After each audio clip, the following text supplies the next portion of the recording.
IMF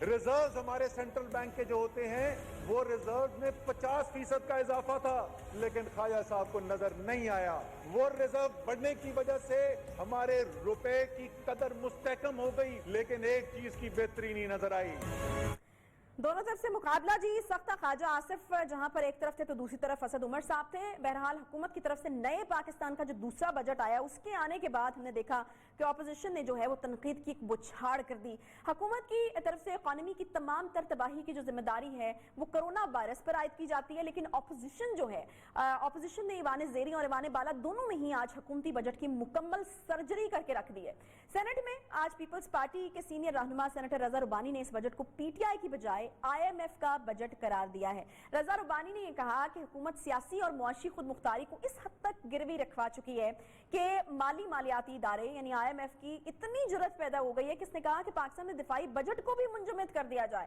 رضا ربانی نے حکومتی budget کی وضاحت کرتے ہوئے کہا کہ پیش کردہ بجٹ کے 6 ستون ہیں۔ IMF سے ڈکٹیشن، بجٹ میں کیپٹلزم کا گٹھ جوڑ، مافیا، صوبوں کے حصے کو کم کرنا وغیرہ اور اس طرح کی جو چیزیں ہیں وہ شامل ہیں۔ اور انہوں نے یہ بھی کہا کہ ان کی روشنی میں ہی جو ہے یہ بجٹ جو ہے وہ اس طرح سے پاس ہوا ہے، جبکہ اصل بجٹ جو ہے وہ IMF کے پاس گروی رکھوایا ہوا ہے۔ مسلم لیگ نون کی جانب سے خواجہ آصف نے تو انتہائی گھمبیر قسم کی جو ہے وہ صورتحال کی طرف اشارہ کرتے ہوئے یہ مطالبہ کیا ہے کہ گورنر اسٹیٹ بینک اور جو حفیظ شیخ صاحب ہے جی مشیر خزانہ، وہ یہ کہتے ہیں کہ ان کا نام ایگزٹ کنٹرول لسٹ میں ڈال دیا جائے۔ فلاں چیزیں کرنی ہے، اگر نہیں کرو گے تو یہ اس ملک سے نہیں جاؤ۔ اور ہاٹ منی کے سارے یہاں پہ نام آئیں گے، آج نہیں آئیں گے، کل نہیں، پرسوں ترسوں کبھی تو آئیں گے، ہم پیچھا کریں گے۔ Mark my words, we have marked all those people جو کنٹینر پہ کھڑے کہتے تھے سلواریں گیلی کر دوں گا، میں رلاؤں گا ان کو۔ ساری قوم آج رو رہی ہے، ساری قوم سچا ہے، یہ وعدہ اس کا سچا تھا، میں رلاؤں گا۔ موجودہ بجٹ پر اپوزیشن اس وقت جس انداز سے تنقید کر رہی ہے، کیا اپوزیشن اس بجٹ سے بہتر بجٹ بنا سکتی تھی اور کیا موجودہ اپوزیشن کے کیے گئے مطالبات حقیقی ہیں؟ اسی بارے میں ہم بات کریں گے۔ ہمارے ساتھ اس وقت مسلم لیگ نون کے سینئر رہنما senator lieutenant general retired Abdul Qayyum صاحب موجود ہیں۔ بہت شکریہ سینیٹر صاحب پروگرام میں جوائن کرنے کے لیے۔ سینیٹر صاحب، آپ لوگ یہ کہتے ہیں کہ بڑا کنفیوژن ہے جی، حکومت جو ہے وہ بہت کنفیوز ہے، اس کو سمجھ نہیں آتی کیا کرنا ہے کیا نہیں کرنا، اسٹیٹمنٹس دیتی ہے، لیکن جس طرح کے اسٹیٹمنٹس اپوزیشن والے دے رہے ہیں سینیٹر صاحب، کیا وہ جائز ہیں؟ پہلے آپ لوگ کہتے ہیں کہ معیشت بالکل تباہ ہو کے رہ چکی ہے، پھر آپ یہ کہتے ہیں کہ اس بجٹ میں ایسا بھی ہونا چاہیے تھا، ایسا بھی ہونا چاہیے تھا، 10% تنخواہوں میں اضافہ ہونا چاہیے تھا، دفاعی بجٹ منجمد نہیں ہونا چاہیے تھا۔ تو بھائی جس صورتحال کا آپ لوگ نشاندہی کر رہے ہیں کہ تباہ ہو چکی معیشت پاکستان کی، اس میں اس سے بہتر بجٹ بن سکتا تھا؟ نہیں، لیکن آفٹر آل کسی نے تو یہ ان سے پوچھنا ہے نا کہ اس تباہی کے پیچھے جو لوگ ذمہ دار ہیں وہ کون ہیں اور ان کا احتساب کیسے ہوگا۔ آپ کو یاد ہے نا کہ 2018 میں ان کو جو معیشت کا سائز ہے وہ $315 بلین کا تھا اور آج $264 بلین کا ہے، تو یہ رفلی $51 بلین سکڑ چکی ہے، اور یہ کتنے میں؟ یہ تقریباً یہ 2 سال کے اندر، اور اس کے اندر کرونا کا حصہ تو 3 مہینوں کا ہے صرف، باقی تو سارا۔ اور اس کے علاوہ آپ دیکھیں، یعنی عائشہ، لوگ ان سے پوچھیں گے نا کہ مثلاً آپ کی GDP 5.8 آپ کو ملی، آپ نے لاسٹ ایئر جب ختم کیا کوئی کرونا کا ذکر نہیں تھا جون 2019 میں، تو آپ نے کہا کہ یہ 3.3 ہے ہماری GDP۔ ابھی پتہ چلا، جو انہوں نے خود بھی مان لیا، کہ وہ 1.9 تھی۔ ابھی یہ کہہ رہے ہیں کہ اگر اس سال کے یہ بجٹ کے بعد کو 2 ہو جائے گی، یا وہ ورلڈ بینک کہہ رہا ہے یہ -0.4 ہوگی۔ آپ یہ سوچیں کہ 1952 میں یہ مائنس میں گئی تھی، اور ابھی ان 68 ایئرز کے بعد ابھی یہ ایک صورتحال ہے۔ پھر آپ دیکھیں پر کیپیٹا انکم ہے، پوائنٹ یہ ہے نا، دیکھیں فیکٹس آپ کے سامنے ہیں۔ یہ جو رونا ہم رو رہے ہیں، یا خواجہ آصف صاحب کہہ رہے ہیں کہ ہم ان لوگوں کو چھوڑیں گے نہیں، ان کو ECL پہ رکھو، یہ کھڑے ہو کے اپنا جواب دیں، تو آپ دیکھیں پر کیپیٹا انکم جو $1600 تھی پر کیپیٹا، وہ کم ہو کے 1200 کے اوپر آ گئی ہے۔ آپ کا جو سرکولر ڈیٹ تھا جس پہ یہ شور کرتے تھے کہ وہ ہوگا، وہ 1100 سے 2000 پہ چلا گیا ہے۔ آپ کے جو لاسز ہیں، آپ کہتے تھے نا یہ پچھلی حکومت نلائق ہے، روک نہیں، انہوں نے تو پھر جو سرکولر ڈیٹ کے بھی کلیئر کیے، اور کچھ آپ نے جو 2 سال کے لیے کیا، تو آپ نے تو کسی طریقے سے اریسٹ نہیں کیا بلکہ اپلائی کر دیا. پھر آپ نے کہا کہ ہم امپلائمنٹ دیں گے 10 ملین لوگوں کو, 1 کروڑ. آپ سوچے سمجھے بغیر, ان کا پرابلم یہ ہے. اور آج میں نے سینٹ میں مسلم لیگ نون کی نمائندگی کرتے ہوئے یہ کہا تھا کہ دیکھو, جب آپ کی عائشہ ایک براڈ اکنامک پالیسی بناتے ہیں, آپ جب یہ ہوتے ہیں نا میں پالیٹکس میں آ رہا ہوں اور میں لیڈر ہوں اور میں کنٹینڈر ہوں کہ میں چیف ایگزیکٹو بن جاؤں, تو سب سے پہلے میں سوچوں گا کہ میں یہ بچوں کا کھیل کھیلنے تو نہیں جا رہا. اس کی تیاری کرتے ہیں آپ 15 سال 20 سال اس حکومت نے جو پارٹی ہے 22 سال لگائے. آپ اپنی معیشت کی ٹیم تیار کرتے ہیں, آپ ایک گورنمنٹ ان ویٹنگ تیار کرتے ہیں, ایک آپ براڈ کانسیپٹ بناتے ہیں اکانومی کا, اور پھر آپ جب آتے ہیں پھر آپ مینیفیسٹو بناتے ہیں, پھر اس کو آپ امپلیمنٹ کرتے ہیں ایئر بائی ایئر. یہ تو مطلب ڈے ٹو ڈے رہ رہے ہیں, ری ایکٹیو ہیں, ان کو سمجھ ہی نہیں آتی, ایک چیز سے ادھر پکڑتے ہیں ادھر چھوڑ دیتے ہیں. تو دیٹ از دی ریزن کہ اس پوری ڈسٹرکشن میں اتنا نقصان ہوا ہے, جو ہمارا انڈیا کے ساتھ 3 جنگوں میں نہیں نقصان ہوا معیشت کا, جو انہوں نے کر کے دکھا دیا ہے پچھلے ان 2 سالوں کے اندر. تو دیٹ از دی ریزن کہ جو اپوزیشن ہے وہ پوری قوم نالاں ہے. ٹھیک ہے. اچھا سیکٹری صاحب, مجھے یہ بتائیے گا کہ اب آپ لوگوں کی حکمت عملی کیا ہوگی؟ کیا یہ بجٹ پاس کروا لے گی حکومت, اور پھر جیسا کہ آپ نے کہا کہ اب یہ پاس ہو جاتا ہے تو آپ کو آگے بھی خدشات ہیں کہ منی بجٹ بھی آئے گا, تو یا پھر آپ جو ہیں وہ حکومت کو یہ بجٹ پاس کروانا ہی نہیں دیں گے؟ دیکھیں, بات یہ ہے کہ ہمارا تو کبھی بھی یہ رول نیگیٹو نہیں ہوگا کہ ہم حکومت کو روکیں. ہم اپنی چیزیں ہم ان کو ریکمنڈیشنز دے رہے ہیں, جو ریکمنڈیشنز ان کو کنسیڈر کرنی چاہیے. اور سیکنڈلی ان کی نااہلی کو تو ہم کسی طریقے سے کمپنسیٹ نہیں کر سکتے جب تک کہ اس حکومت سے جان نہ چھوٹے, فریش الیکشن ہو اور لوگوں کا جن لوگوں پہ اعتماد ہے وہ آ جائیں. آپ دیکھیے اگلے دن کیا کہا پرویز الہی صاحب نے. لیکن جو سجیشنز آپ دے رہے ہیں وہ ریئلسٹک نہیں لگ رہی نا. وہی والی بات ہے جو میں نے پہلے کی تھی کہ ایک طرف تباہ حال ہو گئی معیشت, اور پھر آپ اس طرح کی ڈیمانڈز کر رہے ہیں کہ تنخواہوں میں کم از کم 10% اضافہ ہونا چاہیے تھا. پھر جب وہ خود کہتے ہیں کہ ہم افواج پاکستان کے مشکور ہیں کہ انہوں نے ہمارے ساتھ تعاون کیا ہے یہ بجٹ کے حوالے سے, تو آپ لوگ اس کے اوپر بھی تنقید کرتے ہیں. 2 چیزیں آپ نے بڑی امپارٹنٹ باتیں کی ہیں. دیکھیں, پہلی بات تو یہ ہے کہ میں ڈیفنس پہ آ جاتا ہوں. ابھی ڈیفنس کے اوپر مشکور ہونے کی کوئی بات نہیں ہے. چیف آف آرمی سٹاف یا آرمی لیڈرشپ کا یہ پریروگیٹو نہیں ہے کہ اگر تھریٹ ہو اور اس تھریٹ کے لیے انہوں نے اپنا ایک پورا اہتمام کرنا ہے. آپ کو فرسٹ لائن ایئر کرافٹ چاہیے, آپ کو ایئر ڈیفنس سسٹم چاہیے, آپ کو انڈین کے ٹینکوں کو مارنے کے لیے اینٹی ٹینک ویپن چاہیے, آپ کو شپس چاہیے, سب میرینز چاہیے. تو وہاں بیٹھ کے تو ہم نہیں کہہ سکتے. پوری دنیا کو پتا ہے کہ آپ کا اگر بجٹ 7 بارڈرز پہ چل رہی ہے اس کے لیے ہمیں زیادہ اکوپڈ ہونے کی ضرورت تھی. ٹھیک ہے, بہت شکریہ. سینیٹر عبدالقیوم صاحب ہمارے ساتھ موجود تھے, ٹائم ہمارے پاس کم تھا, مزید ہم ان سے بات کرنا چاہ رہے تھے. ایک چھوٹا سا بریک لیں گے, بریک کے بعد جب واپس آئیں گے تو پی ٹی آئی کے اندر ایک ٹینشن کی صورتحال اس وقت بن چکی ہے. عظمیٰ قاردار صاحبہ کو عہدے سے ہٹا دیا گیا ہے, کیا وجوہات ہیں اس کے پیچھے اور آخر چل کیا رہا ہے پی ٹی آئی کے اندر, کس قسم کی سٹوریز جو ہیں وہ ہمیں سننے کو مل رہی ہیں. ایک بریک کے بعد واپس آئیں گے, ساتھ رہیے. جب خان اس کے پاس جاتا ہے تو پھر کوئی اس کے ہاتھ نہیں جا سکتا, اندر کوئی نہیں جا سکتا. میں تو کسی کو کیا بھول جاؤ تو تب جاؤ, اس کے آگے تم نہیں جا سکتے. یہ خان کو کہا کہ میں آپ کی پولیٹیکل لائف میں میں پبلکلی نہیں آؤں گی, لیکن پیچھے پرائیویٹلی میں کوئین ہوں یہاں پہ. بس کبھی کہتے تمہاری میرڈ لائف میں کہتا ہے کہ جب میں گھر جاتا ہوں تو میری شکل دیکھتی ہے تو اسے پتہ لگ جاتا ہے کہ سارا دن میں کس پرابلم سے گزرا ہوں, اور پھر مجھے بھائی وہ موکل ہے. موکل کا مطلب ہے کہ وہ جن بھی ہے اس کے اندر. خود ہی پہنچ گئی ہوگی, سیالکوٹ کی ہے نا یہ, وہ سارا احمد ہے نا تمہاری فیوریٹ, وہ چائلڈ پروٹیکشن والی, یہ وہ ہے.